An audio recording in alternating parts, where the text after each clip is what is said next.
Hey guys, it Scares here.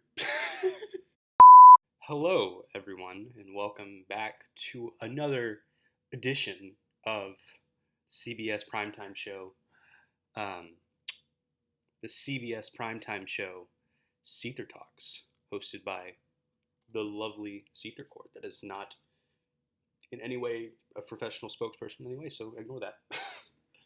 um, so now that I got the introduction episode out of the way, today I will be discussing the main, or usually the main primary focus of this channel about the topic of furries, and be talking about as to how I myself have become one part of this absolutely terrifying fandom. So let's get started, shall we?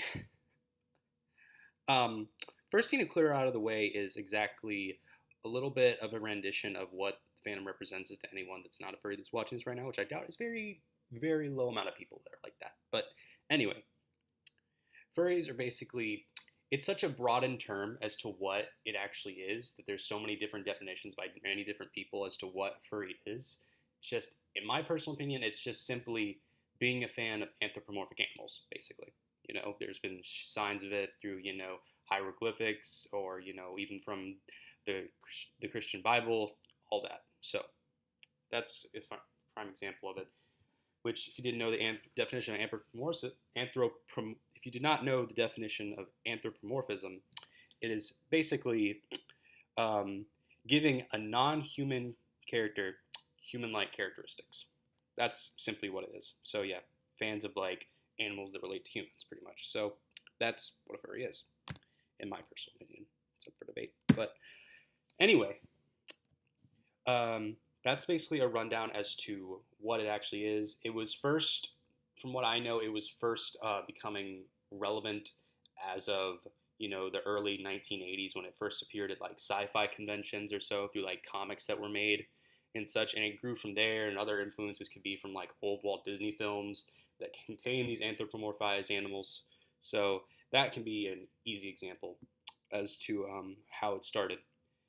And let's get into as to how I myself became one.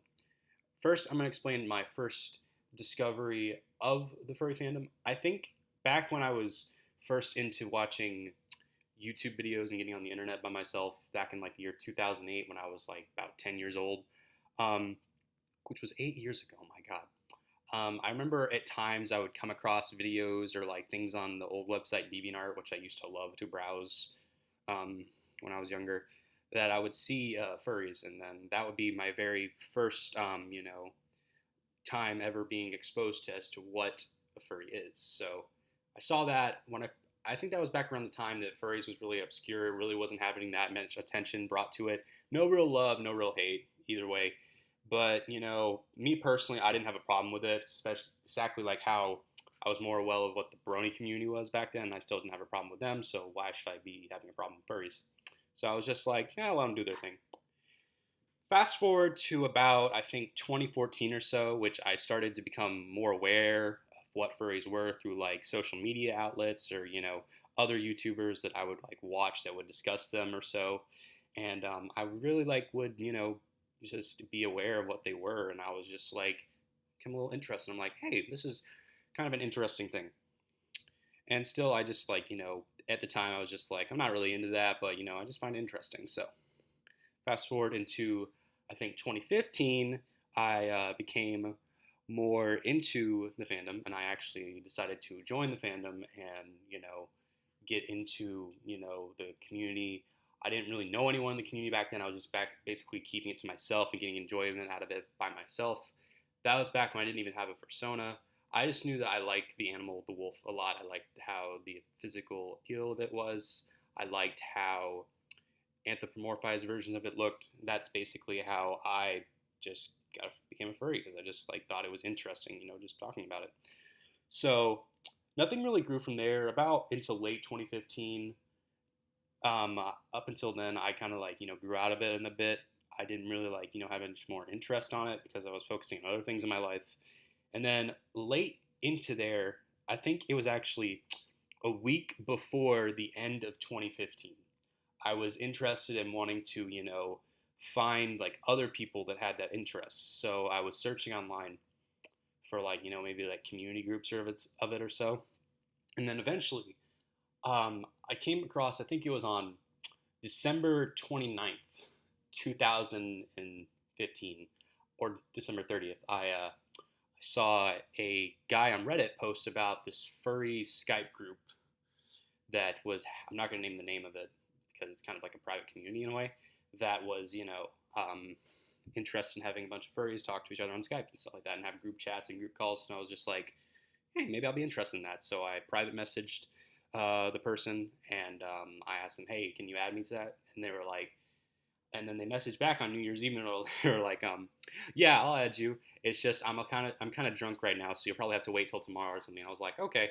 So on New Year's Day of this year, I was added, and then I like got into my first call with someone. I was a little bit nervous, but I had a good talk with them, and then eventually it led on me talking to other people in calls and talking with a bunch of different people, and to the point as to where I grew to have a bunch of different friends in the community.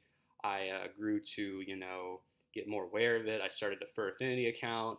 I started to want to get into drawing a bit of that, even though I'm terrible at drawing, and there's always like these bursts of like me wanting to start drawing, but at the same time I just quit on it because I don't have as much of a drive to do it or so, and so I wanted to focus on other talents. So yeah, that happened, but at the for the most part, I still enjoyed talking to people on Skype Furries. Really that was really like a big portion of my interactions with people in the community was through the Skype Furry group, and that was basically how I would spend a lot of my free time talking to people on there and such. So that was cool. And then later into 2016 or so, I think it was around summer of this year or maybe into like early fall, I grew to get detached from the people in the Skype furry community that I was in, and I would not really interact with them as much anymore. And that was mostly because I grew to not being that interested in talking with most of the people there. There's still quote me, some of the people in that community that I met that I still talk to this day online. But for the most part, I stopped talking to most of them, not because they were just uninterested, but also because the Skype furry community group was pretty much falling apart because the moderators that were there really didn't give a crap anymore. We've had a bunch of troll encounters where people pretend to be furries and bring all their cronies in and then like basically like comment kill yourself and stuff like that. It got annoying.